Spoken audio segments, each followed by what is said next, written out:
I know you're reading the title and you're like, Noaz, what the fuck happened? Let me explain. So I literally just got out of the gym probably like 10 minutes ago, and I ran into my neighbor, right? She pretty much came up to me. She was like, oh, you didn't hear what happened to the girl upstairs? Let's just say, for the sake of the argument, let's just call her T, right? You don't know what happened to T upstairs? Nah, what happened? Pretty much she goes off on a story of how she got arrested and how the police literally had to kick the doors down to get her. Crazy work. So she was just explaining how she was just going through a lot of commotion, a lot of stuff that was going on in the apartment.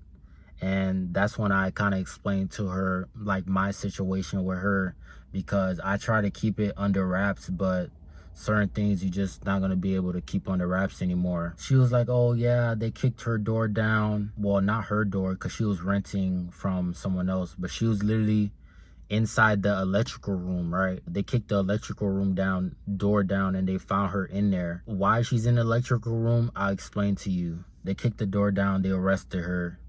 And I was telling her like, yo, she's weird. Like, I've been trying to tell people she's weird.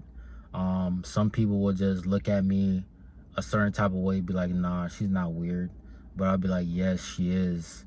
So I explained her the story that I had, the encounters that I had with her, and that's how she literally became my stalker. This is the first thing that ever happened. She moves into the apartment, so I'm outside smoking, right? And then all of a sudden I just see this girl just pop up out of nowhere. She comes up to me and she asks me like, oh, I'm new around here, can you tell me where the laundry room is? And she got like a bag of clothes, so I was like, all right, it's over there.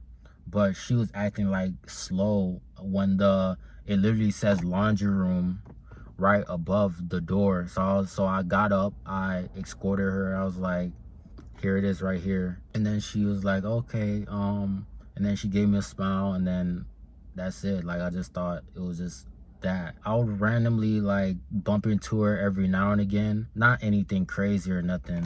Just, just high and by. But one day, I normally do laundry at the end of the day, right? So let's just say, for instance, I come home at like 11:30, 12 o'clock. I would the clothes in the laundry room during that time.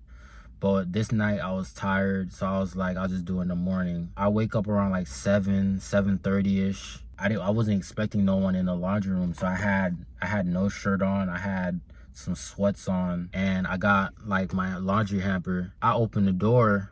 I'm like, what the fuck? Literally, this girl is literally sleeping on the floor in the laundry room. And now it's just like me and her, we just looking eye to eye. I was like, what the fuck? And then she was like, oh, I didn't mean to startle you or anything. I was like, you good? Because I know your apartment's like literally upstairs. Like, why you sleeping on the floor and it's cold outside? Like, the only thing she had like this thin ass blanket and a yoga mat on the laundry room floor. In my mind, I was like, yo, this girl gotta be crazy right now. Like, it's cold as fuck outside, and you only got a thin ass blanket, and you sleeping on the floor in the laundry room. Shit not adding up. Kind of led to a conversation where she was telling me like her life story and shit, how she had a sugar daddy, right? And she said that she ran away from the sugar daddy because the sugar daddy was too controlling. The sugar daddy would track wherever she was. He used to like hire private investigators to find out like what she's doing. And then all of a sudden she asked me, she was like, oh, can I move in with you? And then I was like, what? And then she was like, yeah, I'll move in with you. I'll pay you $900 a month. And then I was like, I don't think that's a good idea. Like, I don't have the space. Plus, I don't think my girlfriend would be supportive of you living with me. So I was like, nah, that's not gonna happen. She was like very persistent on continuing to ask about the situation. Eventually, thank God, Rick, another neighbor, he came out and interrupted like the conversation, because like he was trying to do his laundry, like his clothes and stuff.